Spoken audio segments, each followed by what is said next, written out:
Männer! Es war ein langer Krieg. Ihr habt tapfer und stolz für euer Vaterland gekämpft. Seid eine besondere Truppe, die ineinander... Hey everyone, Hydra Hut, and this is Sea of Thieves, number 3. So, I reviewed 1 and 2. Specifically did 2 because somebody asked, but 1 was good, 2 was good, and this one I think is far better than those.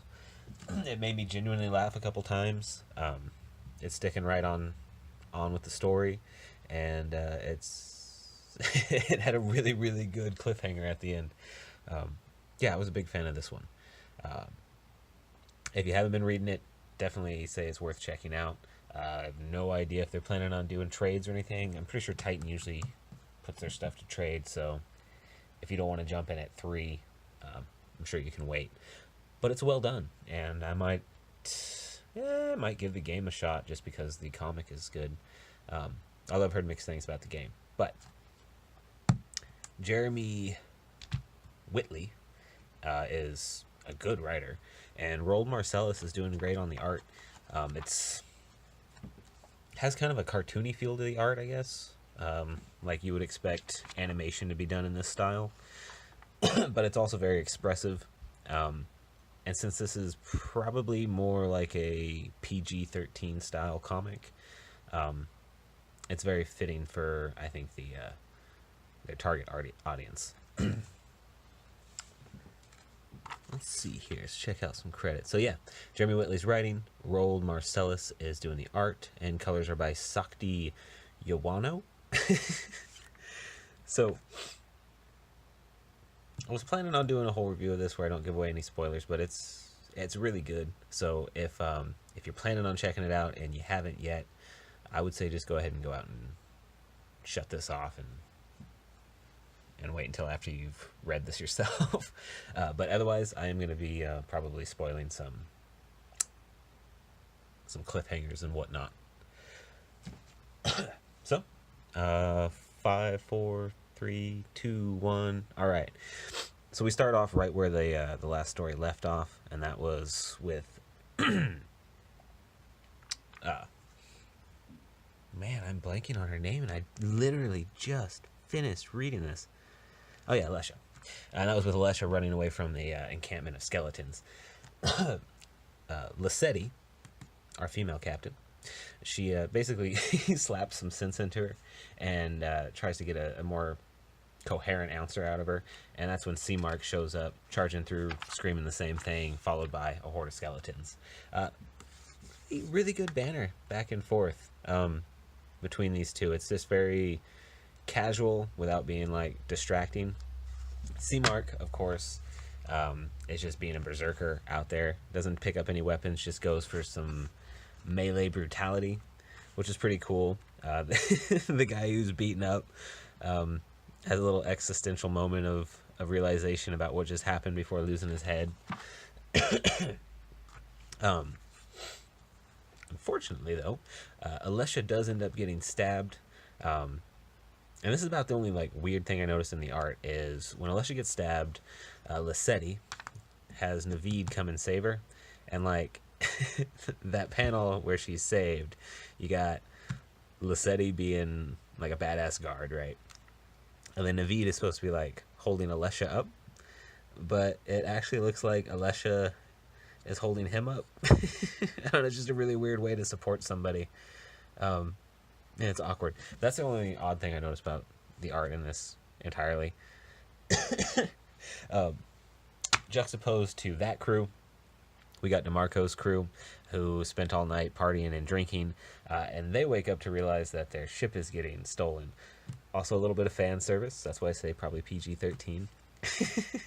I guess that would count too. They're basically freaking out because the guys are already drawing up anchor. They're going to lose their ship. That's when our sharpshooter's like, nah, I got a plan.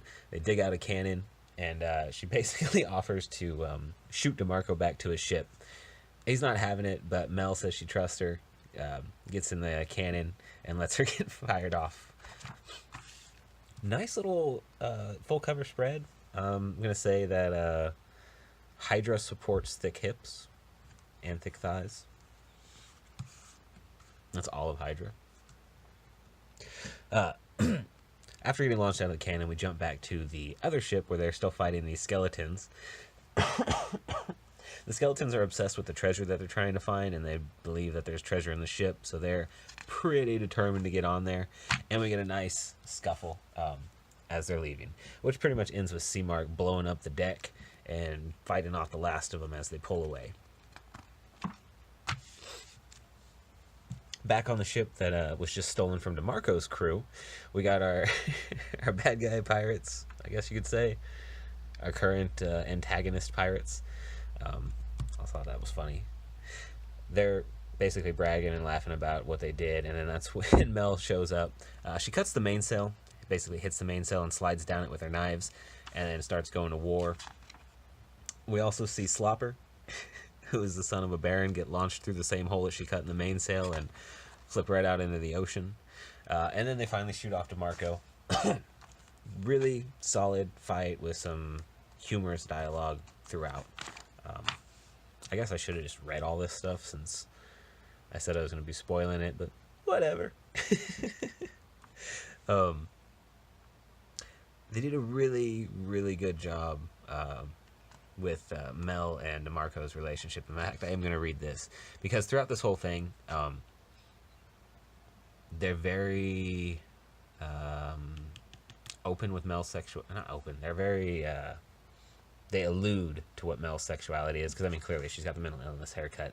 She's supposed to be representing a very specific group. But all they ever do is she basically will just flirt with anybody. So, during the fight... where does it start? Okay, I'm just going to start here. Great timing, Cap. Sloppy landing, though. Mine was much more elegant. You think you can stand falling off your knee? You think you can stand without falling off the side there, knock knees? DeMarco. I think the words you're looking for are thank you. Mel. I'll say thank you when I'm up to my waist in gold and adoring admirers. And then this is where the banter starts. If you're up to your waist in adoring beauties, who's going to be tending to me? I'm not opposed to sharing, Captain. What if we don't have the same tastes? My tastes are diverse. Now that is an excellent answer. I'm going to steal that answer. I'd expect no less from a pirate of your standing. And that's pretty much how they handle her sexuality through this whole thing. Is they just leave it a mystery. They're not slamming it in your face. And it comes across as just natural banter between pirates, not walking out, meeting for the first time, being like, do this! Which is nice. I appreciate that. It's got to be in there. Do it with some class. During the fight, everything pretty much goes well, and then we think that Mel just got shot in the back. And this is actually a good bit of foreshadowing to something that happens just a little bit later in the story, which is kind of cool. As it turns out, our sharpshooter actually punched that dude in the heart from the beach, saving Mel again, so she's in even more of a life debt to her. Then we get some funny banter between Philip and the captain. And then they finally make port? Land? I think, yeah, make port. They finally make port on the island they've been heading to. They think they're pretty much just going to have to start digging all over the place for the treasure.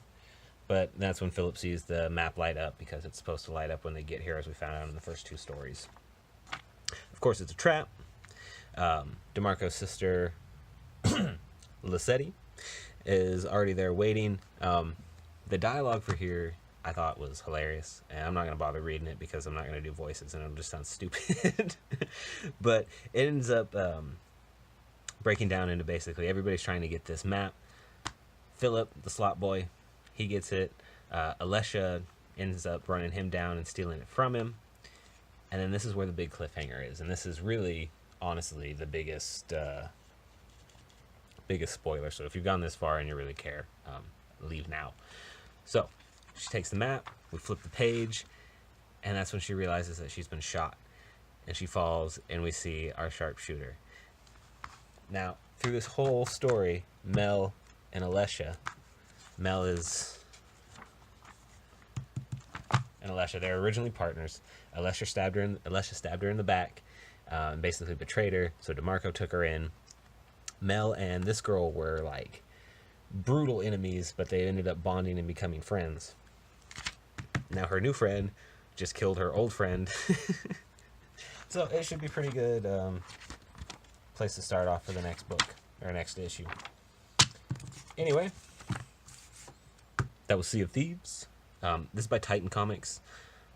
Honestly, haven't gotten anything from Titan Comics that I haven't enjoyed, so I would recommend them. Thanks for watching. Hail Hydra, baby.